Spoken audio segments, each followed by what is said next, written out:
Hello दोस्तों, Aaradhya academy के YouTube channel में आप सभी का स्वागत है। दोस्तों, आरपीएससी द्वारा आयोजित फर्स्ट ग्रेड शिक्षक भर्ती परीक्षा 2025 के नवीनतम पाठ्यक्रम के अनुसार फर्स्ट पेपर के लिए मॉडल पेपर की टेस्ट सीरीज शुरू की गई थी, जिसमें अपने दोस्तों 18 मॉडल पेपर है वो कंप्लीट हो चुके हैं। आज अपना इसमें 19 नंबर का मॉडल पेपर है। दोस्तों, कुल 75 प्रश्न इसमें शामिल किए गए हैं और हूबहू आपको ऐसा ही पेपर है वो परीक्षा में देखने को मिलेगा। दोस्तों, इसलिए अगर आपने पिछले 18 मॉडल पेपरों का टेस्ट अगर नहीं दिया है तो आप प्ले लिस्ट में जाइए, वहां पे आपको फोल्डर मिल जाएगा first grade first paper model paper के नाम से आपको वहां फोल्डर मिलेगा और उसका जो लिंक है वो आपको डिस्क्रिप्शन में मिल जाएगा। तो आप वहां जाकर ज्यादा से ज्यादा संख्या में टेस्ट जरूर दें, परीक्षा नजदीक है। आराध्या एकेडमी के यूट्यूब चैनल को अगर आपने अभी तक सब्सक्राइब नहीं किया तो सब्सक्राइब जरूर करें, बेल आइकन को दबाएं, क्लास को लाइक और अपने दोस्तों के पास में शेयर जरूर करें। ये देखिए, ये परीक्षा पैटर्न है। कुल 75 प्रश्न परीक्षाओं में पूछे जाएंगे। फर्स्ट पेपर के अंदर 150 नंबर का ये पेपर है वो रहने वाला है। प्रश्नों का डिवाइडेशन दोस्तों यहाँ पर दे रखा है, उसी के अनुरूप अपन है वो ये प्रश्न है वो पढ़ेंगे। यहाँ पर देखिए दोस्तों, भाग 1 में सबसे पहले अपन भारतीय इतिहास एवं राजस्थान इतिहास से संबंधित 15 प्रश्न है वो पढ़ेंगे सिलेबस के अकॉर्डिंग। यहाँ पर देखिए, पहला प्रश्न है, संधि विग्रहिका और महादंडनायक उपाधियों से स्वयं का वर्णन कौन सा शासक करता था? बताइए। संधि विग्रहिका और महादंडनायक उपाधियों से स्वयं का वर्णन कौन सा शासक करता था? तो यहाँ पर इसका राइट आंसर हो जाएगा वो है समुद्रगुप्त। यहाँ पर 3 नंबर का ऑप्शन राइट आंसर हो जाएगा। देखिए, ये संधि विग्रहिका का मतलब क्या होता है? ये होता है शांति और युद्ध का मंत्री, ठीक है। और महादंडनायक का मतलब होता है दोस्तों न्यायिक या सैन्य अधिकारी। इस उपाधियों से स्वयं का वर्णन करता था दोस्तों कौन? समुद्रगुप्त। यहाँ पर 3 number option right answer. Second number का प्रश्न इसमें देखिए, मयूर सिंहासन का वास्तुकार कौन था? मयूर सिंहासन का वास्तुकार दोस्तों ये देखिए शाहजहां के काल में ये बना था और इसका जो वास्तुकार है वो है दोस्तों बेबादल खान। कौन था? बेबादल खान। तो यहाँ पर इसका राइट आंसर हो जाएगा 4 नंबर का जो ऑप्शन है वो इसका बिल्कुल सही उत्तर इसमें हो जाएगा, याद रखना, बेबादल खान। आगे देखिए, रानी लक्ष्मीबाई ने किसकी सहायता से ग्वालियर पर अधिकार किया? किसकी सहायता से रानी लक्ष्मीबाई ने ग्वालियर पर अधिकार किया? इसका राइट आंसर हो जाएगा दोस्तों राव साहिब और टाटा टोपे, दोनों की सहायता से दोस्तों इन्होंने ग्वालियर पर अधिकार किया। तो यहाँ पर इसमें 3 नंबर का जो ऑप्शन है वो इसका बिल्कुल सही उत्तर इसमें हो जाएगा। ये आपको इसमें याद रखना है, ठीक है। आगे देखिए दोस्तों, यहाँ पे 4 नंबर का प्रश्न है, तुहफात उल मुहावदीन नामक पुस्तक का प्रकाशन है किसने किया? तुहफात उल मुहावदीन नामक पुस्तक का प्रकाशन किसने किया? तो इस प्रश्न का जो राइट आंसर हो जाएगा, बताइए किसने किया? तो ये राजा राम मोहन राय ने किया। किसने? राजा राम मोहन राय ने दोस्तों तुहफात उल मुहावदीन नामक पुस्तक का प्रकाशन किया था राजा राम मोहन राय ने। यहाँ पर इसका राइट आंसर क्या हो जाएगा? 1 नंबर का जो ऑप्शन है वो इसका बिल्कुल सही उत्तर इसमें हो जाएगा। ये आपको इसमें याद रखना है। इसका हिंदी अर्थ होता है एकेश्वरवादियों का उपहार। ये पुस्तक लिखी थी 1809 ईस्वी में। कब लिखी थी? 1809 ईस्वी में। नेक्स्ट आगे देखिए, 5 नंबर का प्रश्न है, इसमें देखिए, British committee of Indian national Congress की स्थापना लंदन में हुई, इसका सचिव किसे बनाया गया? British committee of Indian national Congress की स्थापना लंदन में हुई, इसका सचिव किसे बनाया गया? दोस्तों इसका सचिव है वो विलियम डगबी को बनाया गया। विलियम डगबी को दोस्तों इसका सचिव है बनाया गया। यहाँ पर 3 नंबर का ऑप्शन बिल्कुल सही उत्तर हो जाएगा, ठीक है। विलियम डगबी को, डिगबी को, ठीक है, याद रखना। आगे देखिए, 6 नंबर का प्रश्न इसमें देखिए, जस्टिस सैयद फैजल अली की अध्यक्षता में राज्य पुनर्गठन आयोग की स्थापना की गई, निम्नलिखित में से कौन इस आयोग का सदस्य नहीं था? जस्टिस सैयद फजल अली की अध्यक्षता में राज्य पुनर्गठन आयोग की स्थापना की गई, निम्नलिखित में से कौन इस आयोग का सदस्य नहीं था? बताइए कौन इस आयोग का सदस्य नहीं था? तो यहाँ पर इसका राइट आंसर हो जाएगा वो है जयप्रकाश नारायण। जयप्रकाश नारायण इसका सही उत्तर इसमें हो जाएगा। ये आपको इसमें याद रखना है। बाकी दोस्तों हरदेनाथ कुंजरू थे, कौलम माधव पणिकर थे, सैयद फैजल अली थे। तो यहाँ पर इसमें 1 नंबर का ऑप्शन बिल्कुल सही उत्तर हो जाएगा। आप सभी को पता होगा दोस्तों। देखिए 1953 के अंदर जस्टिस सैयद फैजल अली की अध्यक्षता में राज्य पुनर्गठन आयोग की स्थापना की गई थी और इसके सदस्य थे हरदनाथ कुंजरू और कवलम माधव पणिकर। ठीक है, ये सदस्य थे दो। तो यहाँ पर इसका राइट आंसर हो जाएगा एक नंबर का ऑप्शन बिल्कुल सही, जयप्रकाश नारायण है, वो इस आयोग के सदस्य नहीं थे। आगे देखिए यहाँ पे 7 नंबर का प्रश्न है, इसमें देखिए निम्नलिखित में से किस सभ्यता स्थल को प्राचीन युग की चित्रशाला कहा जाता है? किस सभ्यता स्थल को प्राचीन युग की चित्रशाला कहा जाता है? तो इसमें राइट आंसर हो जाएगा वो है इसमें बैराट को। तो प्राचीन युग की चित्रशाला कहा जाता है। यहाँ पर 4 नंबर का जो ऑप्शन है वो सही उत्तर हो जाएगा। आगे देखिए 8 नंबर का प्रश्न है, किस प्रतिहार शासक ने आदिवरा की उपाधि धारण की थी? आदिवरा की उपाधि दोस्तों धारण की थी किसने? मिहिर भोज ने धारण की थी। 3 नंबर का ऑप्शन राइट आंसर हो जाएगा, याद रखना। ठीक है, ग्वालियर प्रशस्ति में अपने को ये जानकारी मिलती है कि इन्होंने आदिवरा की उपाधि धारण की थी, किन्होंने? मिहिर भोज। इनको भोज प्रथम के नाम से भी जानते हैं। आगे देखिए 9 नंबर का प्रश्न है, निम्नलिखित को सुमेलित कीजिए। दोस्तों यहाँ पर देखिए ये प्रजामंडल है। ठीक है, तो अपने को बताना है कि कौन सा प्रजामंडल की जो स्थापना है वो दोस्तों कब हुई थी। यहाँ पर आप देख सकते हैं दोस्तों डूंगरपुर प्रजामंडल की जो स्थापना है ये दोस्तों 1944 में हुई थी। ठीक है, 1944 में डूंगरपुर प्रजामंडल की स्थापना हुई थी। और जयपुर प्रजामंडल की जो स्थापना है वो दोस्तों 1931 में हुई थी। और बीकानेर प्रजामंडल की जो स्थापना है वो 1936 में हुई थी। और अलवर प्रजामंडल की स्थापना दोस्तों 1938 में हुई थी। ठीक है, तो यहाँ पर इसका जो राइट आंसर क्या हो जाएगा दोस्तों? इसका सही उत्तर हो जाएगा 4 1 2 3, 4 1 2 3 इसका बिल्कुल सही उत्तर इसमें हो जाएगा। यहाँ पर इसमें 4 1 2 3 कौन से ऑप्शन में है? 2 नंबर का जो ऑप्शन है वो इसका बिल्कुल सही उत्तर हो जाएगा। आगे देखिए 10 नंबर का प्रश्न है, शेखावाटी जकात आंदोलन का नेतृत्व किसने किया? शेखावाटी जकात आंदोलन का नेतृत्व किसने किया? तो दोस्तों राइट आंसर हो जाएगा वो है इसमें पंडित नरोत्तम लाल जोशी ने। पंडित नरोत्तम लाल जोशी ने दोस्तों शेखावाटी जकात आंदोलन का नेतृत्व किया था 1939 में। ठीक है, और ये जागीरदारों के शोषण के खिलाफ आवाज उठाई थी दोस्तों इस आंदोलन में। तो यहाँ पर इसका सही उत्तर हो जाएगा 1 नंबर का ऑप्शन सही उत्तर। 11 नंबर का प्रश्न इसमें देखिए, खजुराहो के समान काम क्रीड़ाओं के चित्रण के लिए प्रसिद्ध सोमेश्वर मंदिर कहाँ स्थित है? खजुराहो के समान काम क्रीड़ाओं के चित्रण के लिए प्रसिद्ध सोमेश्वर मंदिर कहाँ स्थित है? बताइए। तो दोस्तों ये कहाँ पर है? तो ये बाड़मेर में है। यहाँ पर 4 नंबर का ऑप्शन बिल्कुल सही उत्तर हो जाएगा। सोमेश्वर मंदिर किराड़ू का सबसे प्रमुख और बड़ा मंदिर है। इसे राजस्थान का खजुराहो भी कहते हैं। यहाँ पर इसमें 4 नंबर ऑप्शन सही। 12 नंबर का प्रश्न इसमें देखिए, जयपुर चित्र शैली के अंतर्गत चित्रकला के विकास के लिए किस शासक ने सूरत खाना नामक कारखाने की स्थापना की थी? जयपुर चित्र शैली के अंतर्गत चित्रकला के विकास के लिए किस शासक ने सूरत खाना नामक कारखाने की स्थापना की थी? तो इसका राइट आंसर हो जाएगा वो है सवाई राम सिंह द्वितीय। यहाँ पर 1 नंबर का जो ऑप्शन है वो इसका बिल्कुल सही उत्तर हो जाएगा, सवाई राम सिंह द्वितीय। 13 नंबर का प्रश्न इसमें देखिए, निम्नलिखित में से किसने म्यूटिमीज इन राजपुताना नामक पुस्तक की रचना की? बताइए, निम्नलिखित में से किसने म्यूटिमीज इन राजपुताना नामक पुस्तक की रचना की? तो यहाँ पर इसका राइट आंसर हो जाएगा वो है इसमें दोस्तों इल्तुतमिश थॉमस पिचार्ड। इल्तुतमिश थॉमस पिचार्ड इसका राइट आंसर हो जाएगा। 2 नंबर का ऑप्शन बिल्कुल सही उत्तर हो जाएगा इसमें। ठीक है, और ये बंगाल आर्मी के दोस्तों एक अधिकारी थे ये।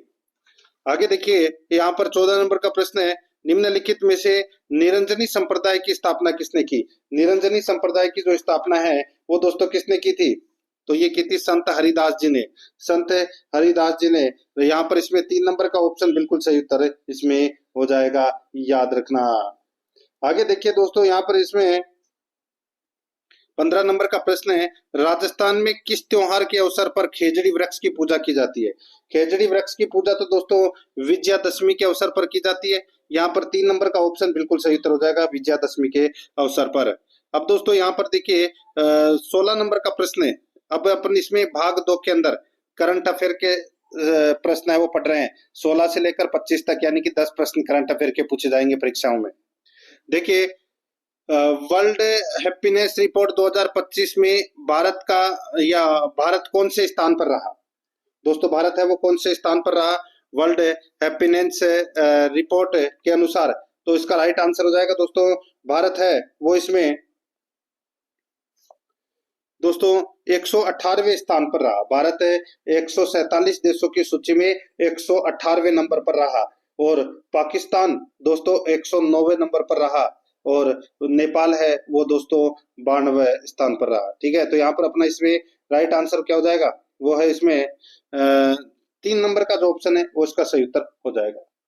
आगे देखिए दोस्तों 17 नंबर का प्रश्न है। इसमें देखिए रूस में निर्मित अत्याधुनिक युद्धपोत जिसे 17 दिसंबर 2024 को भारत के लिए रवाना किया गया, तो दोस्तों उसका नाम क्या है, उसका नाम है दोस्तों आईएनएस तुसील, आईएनएस तुसील। तो यहाँ पर इसका राइट आंसर हो जाएगा 3 नंबर का जो ऑप्शन है वो इसका सही उत्तर हो जाएगा। आगे देखिए यहाँ पे 18 नंबर का प्रश्न है, वज्र प्रहार 2024 संयुक्त अभ्यास किन दो देशों के मध्य घटित हुआ। वज्र प्रहार 2024 संयुक्त अभ्यास किन दो देशों के मध्य घटित हुआ, तो दोस्तों ये घटित हुआ था किन दो देशों के मध्य बताइए।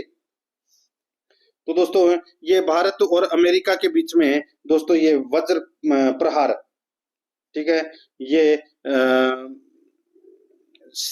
संयुक्त अभ्यास है वो हुआ था भारत और अमेरिका के बीच में, वज्र प्रहार 2024। यहाँ पर इसमें 4 नंबर ऑप्शन सही। नेक्स्ट आगे देखिए 19 नंबर का प्रश्न है, भारत के प्रधानमंत्री नरेंद्र मोदी के निजी सचिव के रूप में किसे नियुक्त किया गया है। निजी सचिव के रूप में दोस्तों किसे नियुक्त किया गया है, यहाँ पर इसका सही उत्तर हो जाएगा वो है दोस्तों इसमें बताइए। तो दोस्तों निजी सचिव के रूप में निधि तिवारी को दोस्तों निजी सचिव के रूप में नियुक्त किया गया है। यहाँ पर 3 नंबर ऑप्शन बिल्कुल सही। 20 नंबर का प्रश्न है, सीडीएस जनरल अनिल चौहान ने टैंक कृति 2025 का उद्घाटन कहाँ किया।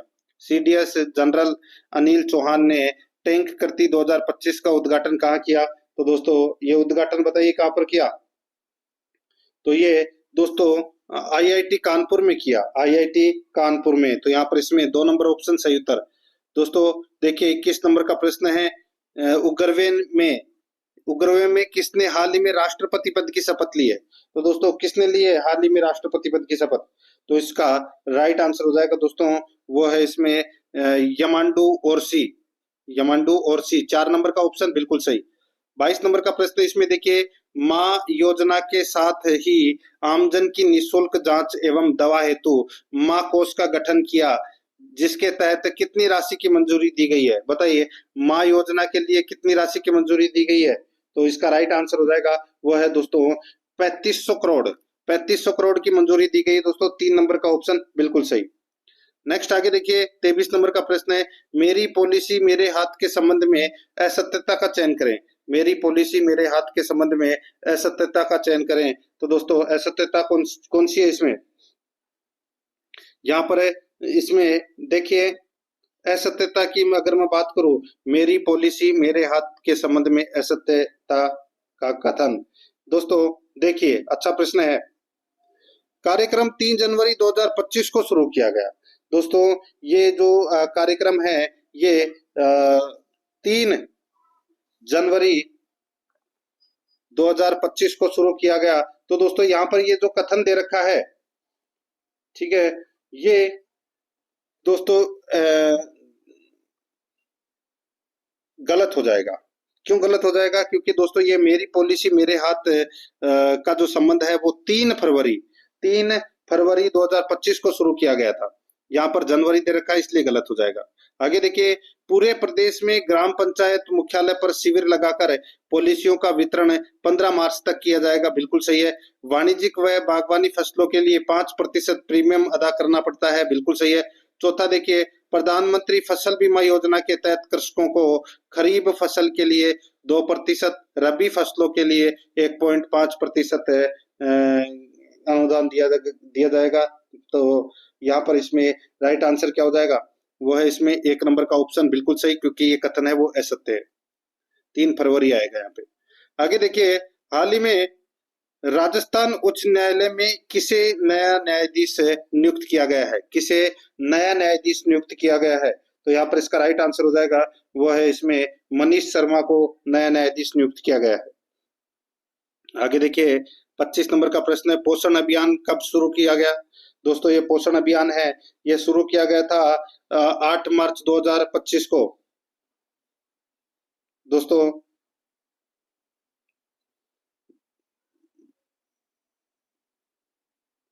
दोस्तों ये जो पोषण अभियान है ये कब शुरू किया गया? तो ये 8 मार्च 2025 को। यहाँ पर 1 नंबर का जो ऑप्शन है वो इसका बिल्कुल सही उत्तर हो जाएगा। अब दोस्तों अब यहाँ पे देखिए भाग 3 के अंदर हिंदी व्याकरण से संबंधित 5 प्रश्न है वो पढ़ेंगे सिलेबस के अकॉर्डिंग।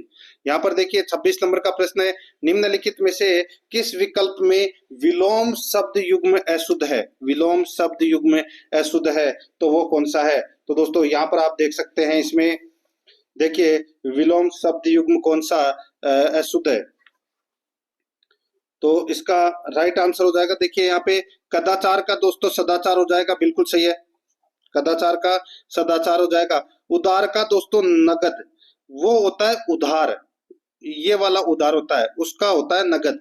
और यहाँ पर ये जो शब्द दे रखा है ना उदार, ठीक है, इसका विलोम होता है दोस्तों अनुदार। क्या होता है? अनुदार। तो यहाँ पर ये गलत दे रखा है नकद, तो ये गलत हो जाएगा। आगे देखिए खल का सज्जन हो जाएगा, खिलना का मुरझाना हो जाएगा, बिल्कुल सही है। यहाँ पर 2 नंबर का ऑप्शन राइट आंसर हो जाएगा क्योंकि ये कथन है वो असत्य है, यानी कि अशुद्ध है। आगे देखिए निम्नलिखित में से किस विकल्प में शुद्ध शब्द है? शुद्ध शब्द बताइए कौन से विकल्प में है? यहाँ पर देखिए गत्यवरोध, ये जो शब्द यहाँ पर दे रखा है ये दोस्तों बिल्कुल शुद्ध शब्द है, ठीक है। ये अधीन यहाँ पर नहीं होता, अधीन होता है, ठीक है। और ये अत्याधिक है तो अत्याधिक नहीं होता, अत्यधिक होता है। और प्रदर्शिनी तो दोस्तों प्रदर्शनी होता है, सीनी नहीं होता। तो यहाँ पर इसमें 3 नंबर ऑप्शन बिल्कुल सही। 28 नंबर का प्रश्न है, निम्नलिखित में से शुद्ध वाक्य का चयन कीजिए। दोस्तों शुद्ध वाक्य का क्या करना है? चयन करना है। तो दोस्तों यहाँ पर देखिए किसी और दूसरे से परामर्श लीजिए। तो दोस्तों किसी और दूसरे से परामर्श लीजिए, तो इसका हो जाएगा किसी और से परामर्श लीजिए, दूसरे की जरूरत नहीं है, ठीक है। यहाँ पे नौजवान युवक युवतियों को आगे आना चाहिए। तो दोस्तों यहाँ पे नौजवान युवक युवतियों को आगे आना चाहिए, ठीक है। इसका शुद्ध वाक्य हो जाएगा नौजवानों को आगे आना चाहिए, ठीक है। सारे देश भर में यह बात फैल गई। तो दोस्तों इसका शुद्ध हो जाएगा सारे देश में यह बात फैल गई, भर आने की जरूरत नहीं है दोस्तों, ठीक है। विंध्याचल हिमालय से प्राचीन है, तो दोस्तों ये कथन बिल्कुल सही है। यहाँ पे 4 नंबर का ऑप्शन बिल्कुल सही, ये बिल्कुल शुद्ध वाक्य है। आगे देखिए निम्नांकित में से वह शब्द छांटिए जो अनंत अनेकार्थी शब्द का अर्थ है। अनंत अनेकार्थी शब्द का अर्थ है। तो दोस्तों यहाँ पर इसका राइट आंसर हो जाएगा वो है ब्रह्म। दोस्तों यहाँ पर इसका राइट आंसर हो जाएगा वो है अनंत के अनेकार्थी शब्द हो जाएगा दोस्तों ब्रह्मा, आकाश, विष्णु, ये होते हैं दोस्तों। तो यहाँ पर इसमें राइट आंसर हो जाएगा 1 नंबर का ऑप्शन सही उत्तर। आगे देखिए 30 नंबर का प्रश्न है, निम्नलिखित में से उपसर्ग तथा प्रत्यय दोनों युक्त शब्द है। उपसर्ग तथा प्रत्यय दोनों युक्त शब्द हैं, तो वो कौन से हैं? दोस्तों यहाँ पे देखिए साम्राज्य, साम्राज्य के अंदर दोस्तों अगर अपन इसके टुकड़े करें तो दोस्तों सम प्लस राज प्लस यह, तो इसमें यह तो क्या हो जाएगा? प्रत्यय हो जाएगा, और सम इसमें उपसर्ग हो जाएगा। तो यहाँ पर 3 नंबर ऑप्शन बिल्कुल सही। अब दोस्तों यहाँ पर देखिए भाग 4 के अंदर अब अपन इंग्लिश ग्रामर से संबंधित 5 प्रश्न है वो पढ़ेंगे। दोस्तों यहाँ पर देखिए I said to Kiran these plants will take about 2 months to flower. बताइए दोस्तों, अब यहाँ पर देखिए अपन चेंज कर देंगे सेट टू को तो किस में? टोल्ड में, और दीज को दोज में कर देंगे, विल को दोस्तों अपन किस में कर देंगे? वुड में चेंज कर देंगे, ठीक है। तो यहाँ पर इसका राइट आंसर क्या हो जाएगा? वो है I told Kiran that those plants would take about 2 months to flower. तो यहाँ पर इसमें 3 नंबर का ऑप्शन बिल्कुल सही। आगे देखिए 32 नंबर का प्रश्न है, for reaching the station, for reaching the station they hired N auto, they hired N auto. तो दोस्तों यहाँ पर इसका राइट आंसर हो जाएगा वो है for reaching the station N auto is hired by them. यहाँ पर 4 नंबर का जो ऑप्शन है वो इसका सही उत्तर हो जाएगा। आगे देखिए 33 नंबर का प्रश्न है, select the most appropriate antonym of the given word. यहाँ पर देखिए दोस्तों शब्द दे रखा है डेकी। दोस्तों डेकी का मतलब होता है क्या? शय होता है। क्या होता है? शय, ठीक है। तो इसका विलोम क्या हो जाएगा? इसका विलोम हो जाएगा दोस्तों विकास, और विकास को इंग्लिश में क्या कहते हैं? तो दोस्तों विकास को इंग्लिश में बोलते हैं ग्रोथ। तो यहाँ पर इसमें राइट आंसर हो जाएगा 4 नंबर का ऑप्शन बिल्कुल सही। आगे देखिए 34 नंबर का प्रश्न है, all the shops and restaurant have been closed during the ban last Saturday.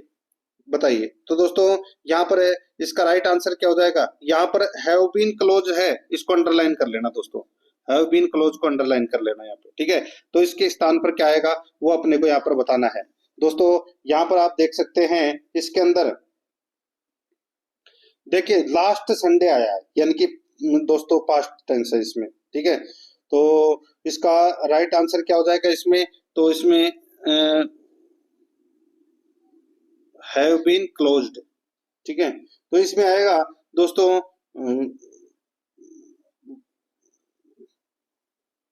देखिए सिंपल पास्ट टेंस, तो यहाँ पर आएगा दोस्तों वर्क क्लोज्ड। क्या जाएगा? वर्क क्लोज्ड आएगा। 3 नंबर का जो ऑप्शन है वो इसका बिल्कुल सही। हैव बीन क्लोज की जगह दोस्तों वर्क क्लोज्ड आएगा, 3 नंबर ऑप्शन सही। नेक्स्ट आगे देखिए, select the most appropriate option to fill in the blank. यहाँ पर देखिए this lesson is than the previous one. तो दोस्तों यहाँ पर क्या आएगा बताइए खालिस्तान में? तो दोस्तों इसका जो राइट आंसर हो जाएगा वो है इसमें दोस्तों मस्ट इजियर आएगा, मस्ट इजियर। तो यहाँ पर इसमें 3 नंबर का ऑप्शन बिल्कुल सही उत्तर हो जाएगा, मच इजियर। आगे देखिए, अब अपन सामान्य विज्ञान से संबंधित 5 प्रश्न है वो पढ़ेंगे सिलेबस के अकॉर्डिंग। यहाँ पर देखिए 36 नंबर का प्रश्न है, संवेग का एसआई एकक क्या है? ये संवेग का एसआई मात्रक है वो दोस्तों क्या है? तो इसका जो राइट आंसर हो जाएगा दोस्तों बताइए। अच्छा प्रश्न आप इसको कह सकते हैं दोस्तों। ये होता है kilogram metre second, kilogram metre second, ठीक है। राइट आंसर हो जाएगा यहाँ पे 3 नंबर का जो ऑप्शन है वो सही उत्तर। नेक्स्ट आगे देखिए 37 नंबर का प्रश्न है, विकृत गंधिता के लिए उत्तरदायी कारक। विकृत गंधिता के लिए उत्तरदायी कारक है दोस्तों, इसका जो सही उत्तर हो जाएगा वो है इसमें, बताइए कौन सा कारक है विकृत गंधिता के लिए उत्तरदायी? तो यहाँ पर इसका सही उत्तर हो जाएगा वो है इसमें तेल या वसा का उपचयन, तेल या वसा का उपचयन। यहाँ पर 2 नंबर का ऑप्शन बिल्कुल सही उत्तर हो जाएगा। आगे देखिए 38 नंबर का प्रश्न है, परमाणु का सबसे पहले मॉडल देने वाले वैज्ञानिक थे। परमाणु का सबसे पहले मॉडल देने वाले वैज्ञानिक थे, तो वो कौन थे दोस्तों? इसका राइट आंसर हो जाएगा थॉमसन। यहाँ पर 2 नंबर का ऑप्शन बिल्कुल सही उत्तर हो जाएगा, जे थॉमसन। आगे देखिए 39 नंबर का प्रश्न है, किस हार्मोन का प्रमुख कार्य, किस हार्मोन का प्रमुख कार्य शरीर के जल संतुलन को बनाए रखना है? किस हार्मोन का प्रमुख कार्य शरीर के जल संतुलन को बनाए रखना है?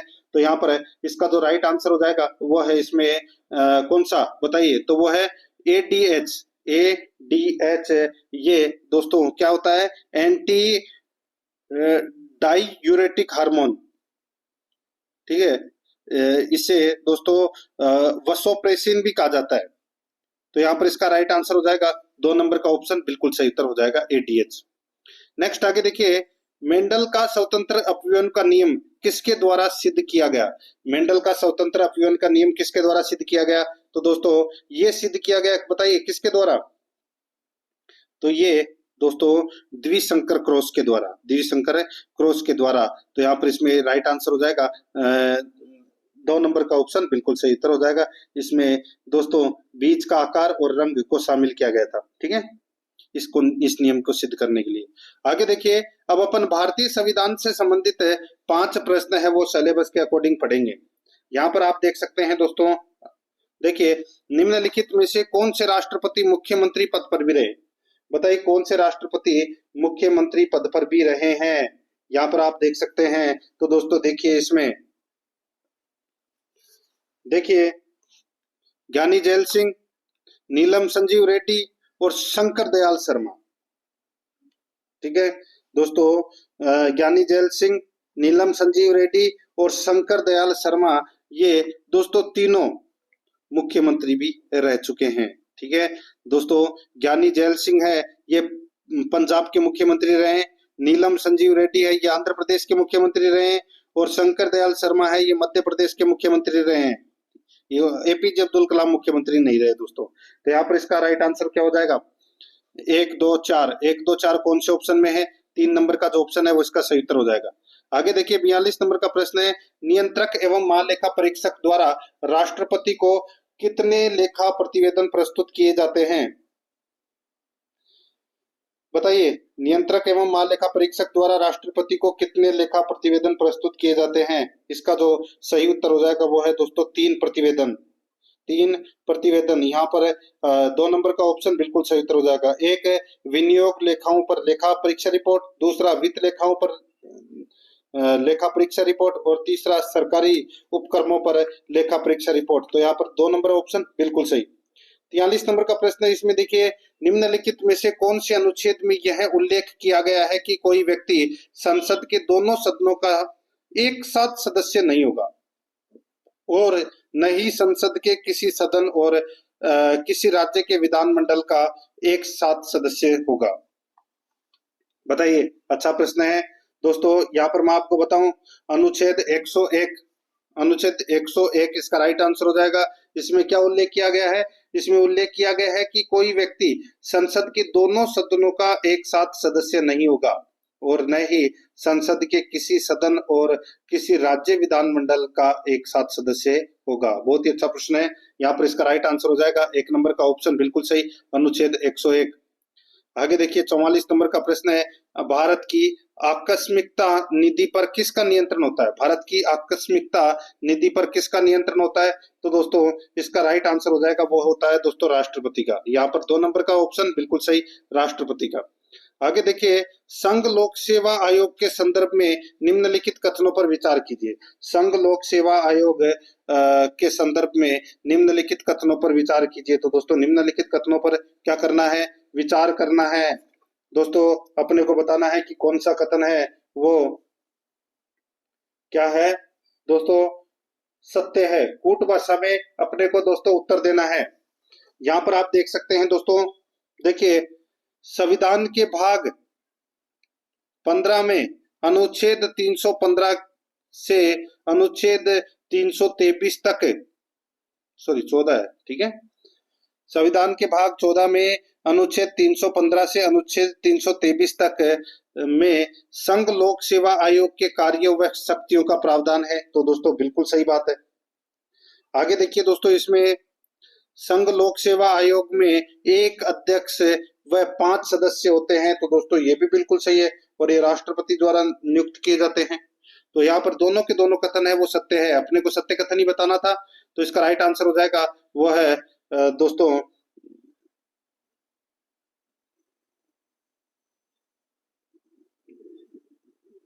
तो इसका सही उत्तर हो जाएगा, बताइए कौन सा?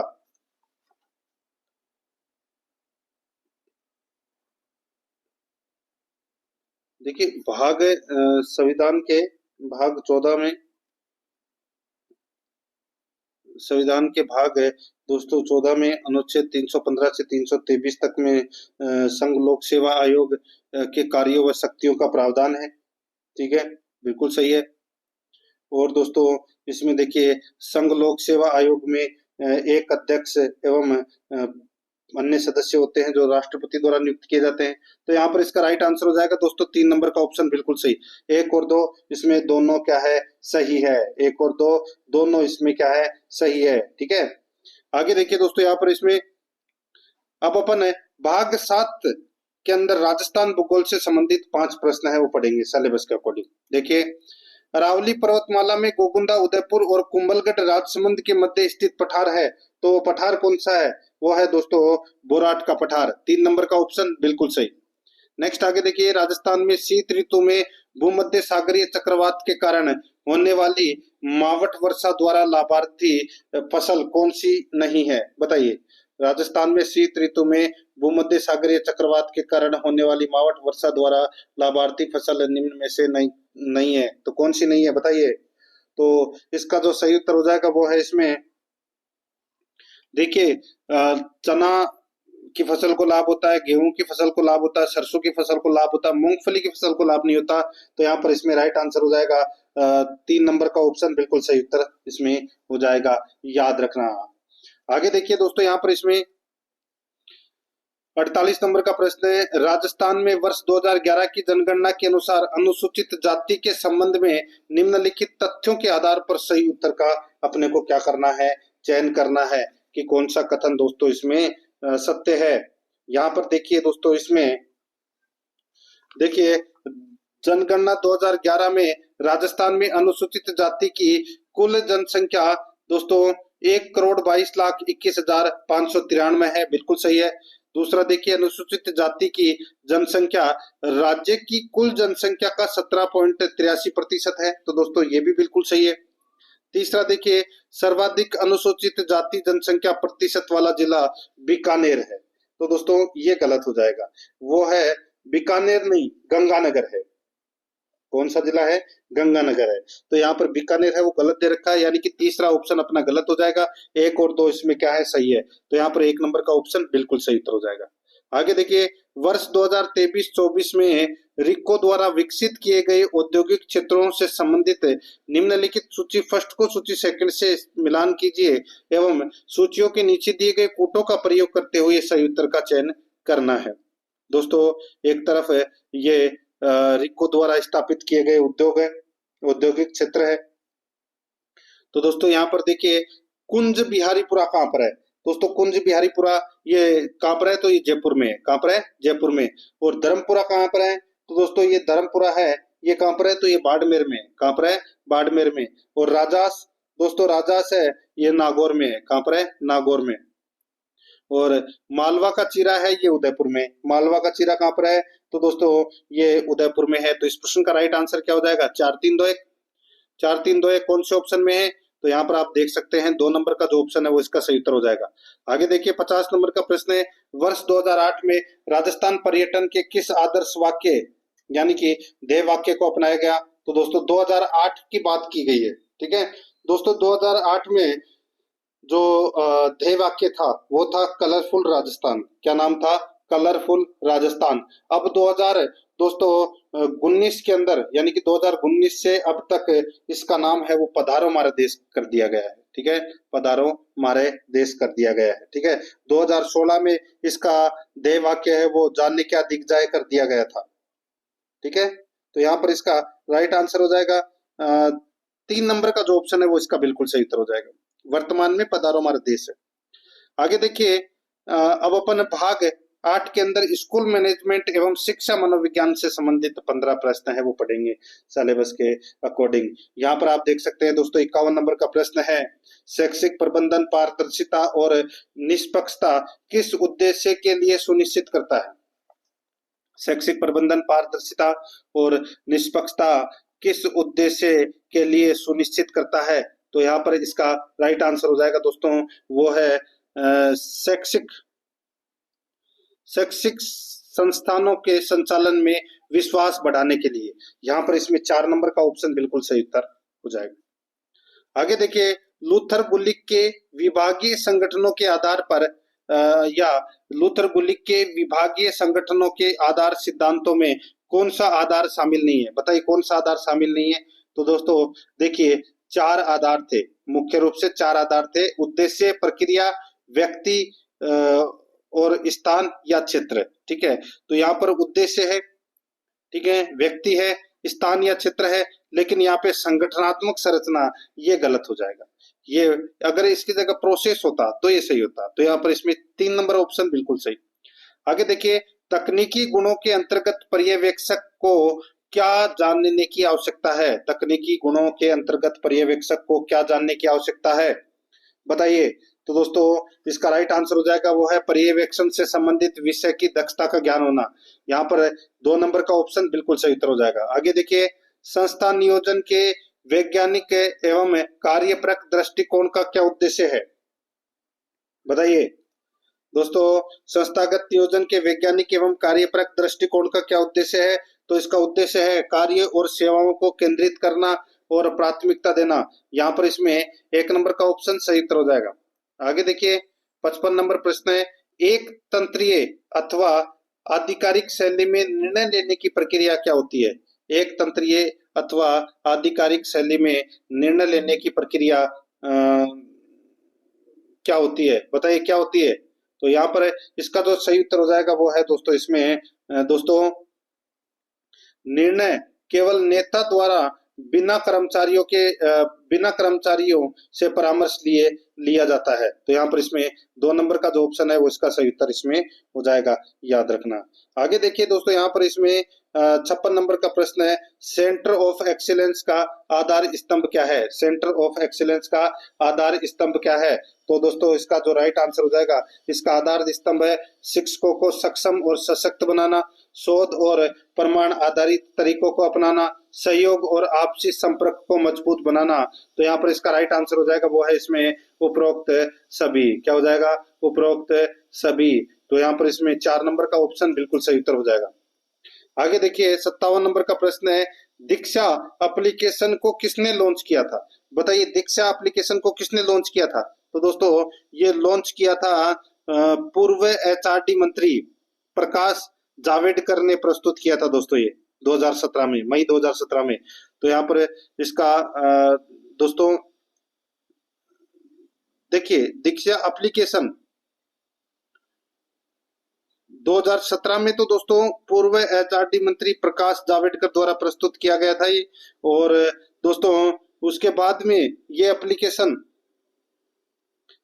दीक्षा एप्लीकेशन को दोस्तों 5 सितंबर 2017 को उपराष्ट्रपति वेंकैया नायडू द्वारा लॉन्च किया गया। ठीक है, तो प्रस्तुत किया गया था एचआरडी मंत्री प्रकाश जावड़ेकर के द्वारा, और इसको जो लॉन्च किया गया था, ठीक है, ये उपराष्ट्रपति वेंकैया नायडू के द्वारा लॉन्च किया गया था दोस्तों। यहाँ पर इसमें 3 नंबर का ऑप्शन बिल्कुल सही। आगे देखिए राजस्थान में नो बैग डे की शुरुआत कब हुई थी? राजस्थान में नो बैग डे की शुरुआत है वो कब हुई थी? ये शुरुआत हुई थी दोस्तों 20 फरवरी 2020 को। यहाँ पर 2 नंबर का ऑप्शन बिल्कुल सही, 20 फरवरी 2020 को। आगे देखिए 59 नंबर प्रश्न है, आरटीई अधिनियम की धारा 34 के अनुसार राज्य सलाहकार परिषद का गठन किसके द्वारा किए जाने का उल्लेख किया गया है? तो किसके द्वारा किए जाने का उल्लेख किया गया है? तो वो है राज्य सरकार द्वारा अधिसूचना जारी कर। यहाँ पर 1 नंबर का जो ऑप्शन है वो सही उत्तर हो जाएगा। आगे देखिए आरटीई अधिनियम 2009 के अनुसार छात्रों की संख्या 150 से अधिक होने पर विद्यालय में कितने शिक्षक और प्रधानाध्यापक होने चाहिए? तो कितने शिक्षक और प्रधानाध्यापक होने चाहिए? तो दोस्तों 5 शिक्षक और 1 प्रधानाध्यापक है वो होने चाहिए। तो दोस्तों यहाँ पर इसमें राइट आंसर हो जाएगा 4 नंबर का ऑप्शन बिल्कुल सही उत्तर हो जाएगा।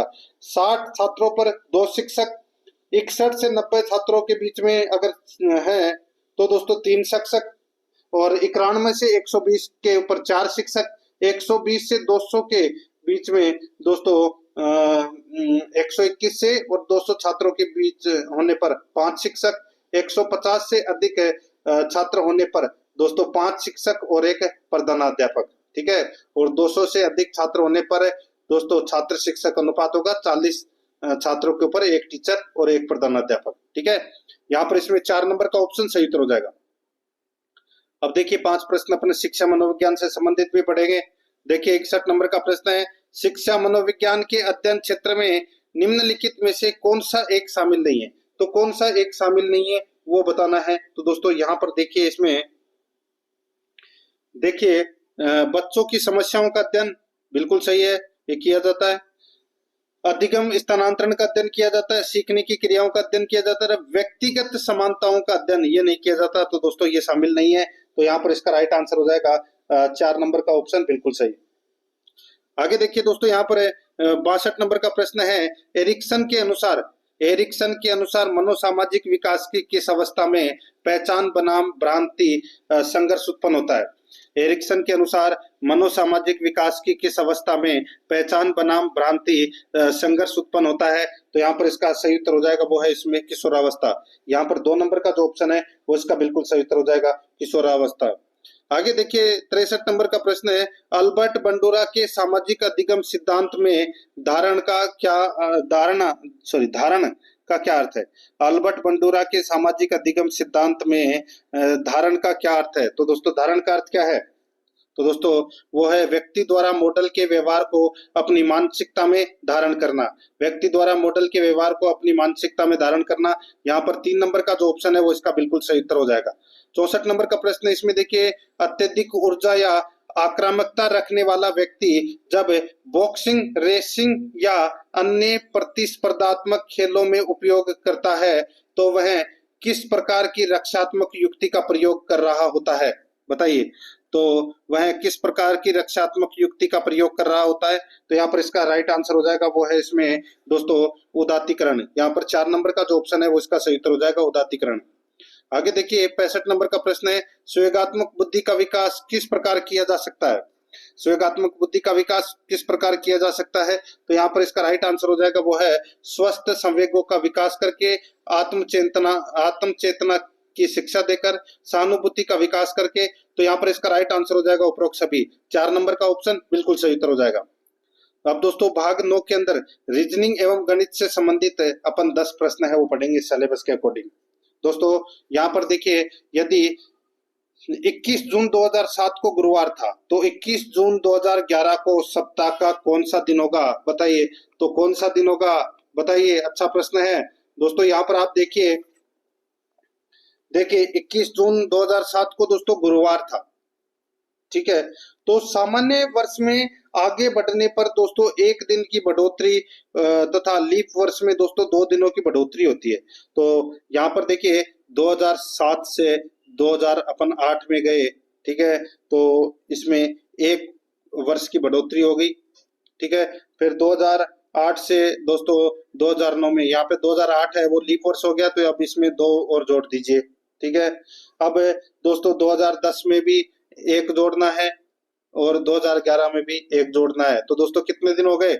1 और 2 3 4 और 5 दिन हो गए दोस्तों। गुरुवार में अगर अपन 5 दिन जोड़ेंगे तो क्या जाएगा? मंगलवार। तो यहाँ पर इसका राइट आंसर 4 नंबर ऑप्शन हो जाएगा। आगे देखिए, एक ही पासे की 2 अलग अलग स्थितियां दिखाई गई है जिनमें 6 फलक 1 से 6 संख्यांकित है। 5 और 4 फलकों के विपरीत संख्याओं का योग कितना है? बताइए। 5 और 6 के विपरीत संख्याओं का योग क्या है?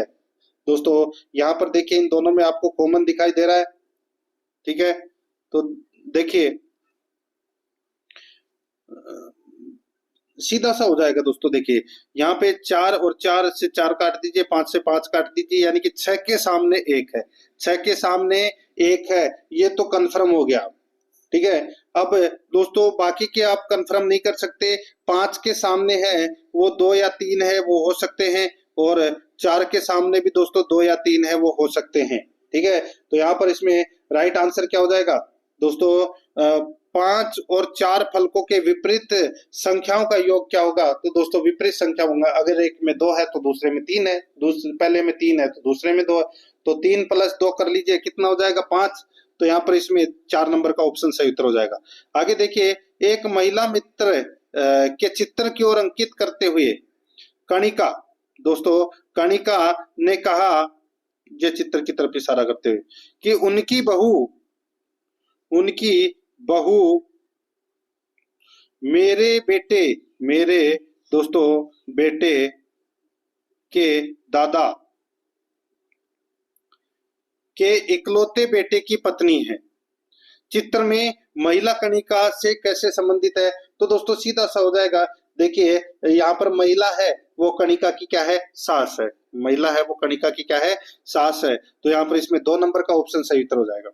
अब आगे देखिए दोस्तों, यहाँ पे 69 नंबर प्रश्न है, यदि कैट 48 है तो माउस के बराबर क्या है? तो दोस्तों यहाँ पर सी 3 नंबर पे आता है, ए 1 नंबर पे, और टी है वो 20 नंबर पे। टोटल कितना होता है? 24, ठीक है। 24 को दोस्तों 2 से मल्टीप्लाई किया तो दोस्तों कितना हो गया? 24 तो 48 आ गया, ठीक है। उसी प्रकार एम है वो 13 नंबर पे आता है, ओ है वो 15 नंबर पे आता है, यू है वो 21 नंबर पे आता है, एस है वो 19 नंबर पे आता है, और ई है वो 5 नंबर पे आता है, ठीक है। अब दोस्तों यहाँ पर देखिए 19 और 21 कितने होते हैं? 40। 40 और 15 कितने होते हैं दोस्तों? 55। 55 और 5 कितने होते हैं? 60। 60 और दोस्तों 13 कितने होते हैं? 73। तो दोस्तों 73 को 2 से मल्टीप्लाई कर दीजिए, कितना हो जाएगा? 6 और 7 दूनी 14, 146। तो यहाँ पर इसमें 4 नंबर का जो ऑप्शन है वो इसका सही उत्तर हो जाएगा, 146। आगे देखिए, एक लंबवर्तीय बेलन में वक्र पृष्ठीय क्षेत्रफल और कुल पृष्ठीय क्षेत्रफल का अनुपात 5:9 है। बेलन की ऊंचाई और बेलन की त्रिज्या का अनुपात ज्ञात कीजिए। दोस्तों यहाँ पर देखिए, बेलन का वक्र पृष्ठीय क्षेत्रफल का सूत्र होता है दोस्तों टू पाई आर एच, और बेलन का कुल वक्र पृष्ठीय क्षेत्रफल होता है तो वो होता है दोस्तों 2 pi R H plus are. ठीक है, ये होता है दोस्तों। यहाँ पर देखिए, बेलन का वक्र पृष्ठीय क्षेत्रफल बटे कुल पृष्ठीय क्षेत्रफल, तो यहाँ पर दे रखा है कितना, 5/9, 5/9। तो यहाँ पर इन सूत्रों को लिख दीजिए दोस्तों। तो देखिए, इसको अपन क्या लिखेंगे, सीधा सा वही सूत्र लगा लीजिए, 2 पाई आर एच बटे क्या हो जाएगा 2 pi r bracket h plus r. ये वक्र पृष्ठीय क्षेत्रफल का, सॉरी, कुल पृष्ठीय क्षेत्रफल का सूत्र है नीचे वाला, और ऊपर वाला है वक्र पृष्ठ के क्षेत्रफल का। और यहाँ पे अनुपात दे रखा है दोस्तों दोनों का, क्या, 5/9। ठीक है, बस। तो यहाँ से 2 पाई आर से दोस्तों 2 पाई आर कट गया। ठीक है, तो अब अपने पास बचा क्या, एच बटे एच प्लस आर बराबर 5/9। तो दोस्तों वही क्रॉस मल्टीप्लाई करेंगे तो क्या हो जाएगा दोस्तों, ये हो जाएगा 9H बराबर 5H प्लस 5R। ठीक है, तो क्या हो जाएगा, तो यहाँ पर दोस्तों 9H minus 5H, HH minus कर देंगे तो 9H में से 5H गए तो कितने बचे, तो दोस्तों 4H बच गए।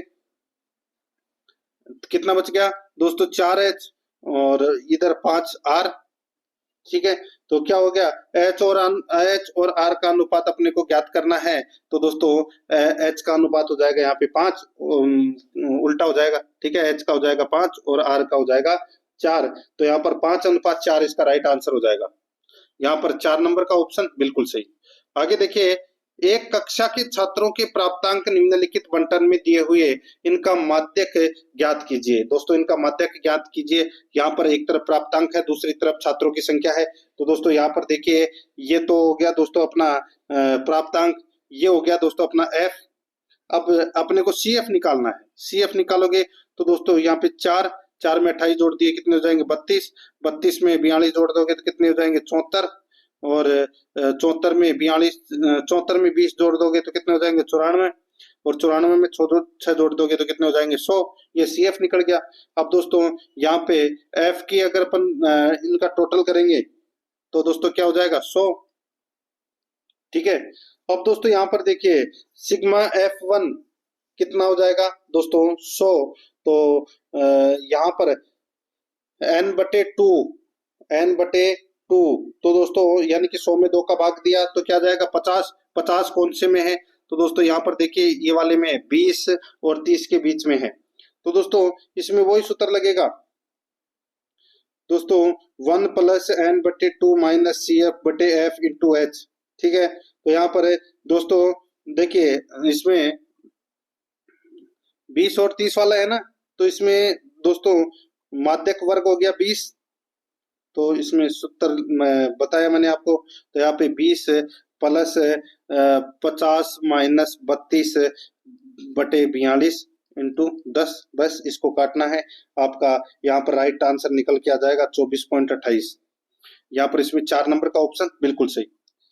आगे देखिए, 72 नंबर का प्रश्न है, यदि 3/4 की घात दोस्तों 3, 4/3 की घात -7 बराबर 3/4 की घात दोस्तों 2x है, तो x का मान ज्ञात कीजिए। तो दोस्तों x का मान है वो यहाँ पर अपने को क्या करना है, ज्ञात करना है। दोस्तों यहाँ पे x का मान है वो आप ऑप्शन उठा के कर लीजिए, ज्यादा बेटर रहेगा। ठीक है, तो यहाँ पर मैं आपको बता देता हूँ, x का मान आएगा इसमें 5।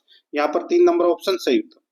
आगे देखिए, यदि प्रेक्षणों x, x+3, x+5, x+7 और x+10 का माध्य 9 है, तो अंतिम 3 प्रेक्षणों का माध्य ज्ञात कीजिए। अंतिम 3 प्रेक्षणों का माध्य ज्ञात कीजिए। दोस्तों इन सभी का टोटल करना है आपको। 3 और 5 8, 8 और 7 15, 15 और 10 25। ठीक है, तो यहाँ पर x कितने हैं, 1 2 3 4 5 x है। तो दोस्तों इसको अपन लिख देंगे 5x + 25 बटे 5 और माध्य दे रखा है दोस्तों यहाँ पर 9। ठीक है, बस।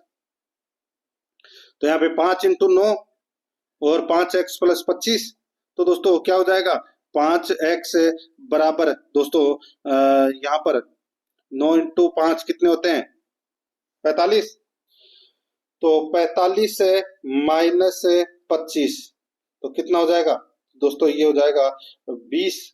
ठीक है, तो 5x बराबर दोस्तों 20 हो जाएगा, तो x बराबर क्या हो जाएगा 20 में 4 का भाग दोगे तो कितना आ जाएगा दोस्तों, सॉरी 20 में 5 का भाग दोगे तो कितना आ जाएगा, x बराबर आ जाएगा दोस्तों यहाँ पर 4। x बराबर क्या आ जाएगा 4 आ जाएगा। तो अंतिम 3 प्रेक्षणों का अपने को बताना है, तो दोस्तों यहाँ पर क्या हो जाएगा, माध्य ज्ञात करना है अंतिम 3 प्रेक्षणों का। तो दोस्तों यहाँ पर देखिए x प्लस 5, x प्लस 7 और x प्लस 10 दे रखा है। ठीक है, तो इनमें अपन क्या करेंगे दोस्तों, यहाँ पर देखिए 3, 5, 7, 10, तो दोस्तों इसमें अपन करेंगे x का मान है वो कितना दे रखा आया था 4, तो यहाँ पे 4 प्लस 5 और 4 प्लस 7 और 4 प्लस 10, तो कितना हो जाएगा दोस्तों, ये हो जाएगा 9, ये हो जाएगा 11 और ये हो जाएगा दोस्तों कितना 14। ठीक है, तो इन तीनों को जोड़ दीजिए, 9 और 11 कितने होते हैं 20, 20 और 14 कितने होते हैं 34, तो 34 में दोस्तों 3 का भाग दे लीजिए, कितना आ जाएगा 11 सही 1/3, इसका राइट आंसर हो जाएगा यहाँ पर 2 नंबर ऑप्शन बिल्कुल सही। आगे देखिए 74 नंबर का प्रश्न है, निम्नलिखित संख्याओं में दोस्तों यहाँ पे 0.16 रूट 0.16 ब्रैकेट 0.16 का स्क्वायर 0.16 के ऊपर बार में से न्यूनतम संख्या कौन सी है, तो दोस्तों न्यूनतम संख्या इसमें कौन सी है, तो यहाँ पर देखिए 0.16 को तो दोस्तों 0.16 ही लिखेंगे, ये रूट 0.16 को दोस्तों अपन 0.40 लिख देंगे रूट उठाएंगे तो। ठीक है, और 0.16 को दोस्तों ये जो ब्रैकेट के अंदर स्क्वायर है तो इसको अपन लिख देंगे 0.0256। ठीक है, और 0.16 के ऊपर जो बार लगा हुआ है इसको अपन ऐसे लिख देंगे 0.16666। ठीक है, तो इसमें जो न्यूनतम संख्या है वो दोस्तों कौन सी है, तो वो है 0.16 का स्क्वायर, ये सबसे कम है, ये तो पता चल गया होगा 0.0256, तो यहाँ पर इसका राइट आंसर हो जाएगा 1 नंबर ऑप्शन सही। आगे देखिए 24 सेमी लंबाई, 24 सेमी चौड़ाई और 16 सेमी ऊंचाई वाले घनाभ को पिघलाकर 8 सेंटीमीटर भुजा वाले कितने घन बनाए जा सकते हैं, तो दोस्तों बताइए कितने घन बनाए जा सकते हैं। तो घनाभ का आयतन का सूत्र होता है दोस्तों लंबाई इंटू चौड़ाई इंटू ऊंचाई। ठीक है, और घन का आयतन होता है भुजा क्यूब, तो दोस्तों वही सूत्र को ऊपर नीचे लिख लीजिए। तो दोस्तों लंबाई इंटू चौड़ाई इंटू ऊंचाई कितनी है, तो दोस्तों यहाँ पे 24 इंटू 16 बटे दोस्तों घन का आयतन का सूत्र क्या होता है भुजा क्यूब, तो दोस्तों भुजा कितनी है 8, तो यहाँ पे 8 इंटू 8 इंटू 8, तो काट लीजिए दोस्तों, ये 8 से कट गया 2 बार, ये इससे कट गया दोस्तों 2 बार, ये इससे कट गया 3 बार, तो यहाँ पे 3 दूनी 6, 6 दूनी 12, तो यहाँ पर इसमें 4 नंबर का जो ऑप्शन है वो इसका बिल्कुल सही उत्तर इसमें हो जाएगा। तो दोस्तों इसी के साथ मैंने आपको ये जो मॉडल पेपर है वो 19 नंबर का कंप्लीट करवा दिया है। परीक्षा नजदीक है, अगर आपने पिछले मॉडल पेपर नहीं देखे हैं तो वो जरूर देखें, और आराध्या RS अकेडमी के यूट्यूब चैनल को सब्सक्राइब जरूर करें, बेल आइकन को दबाएं, क्लास को लाइक और अपने दोस्तों के पास में शेयर जरूर करें। मिलते हैं दोस्तों नेक्स्ट क्लास में। जय हिंद, जय भारत।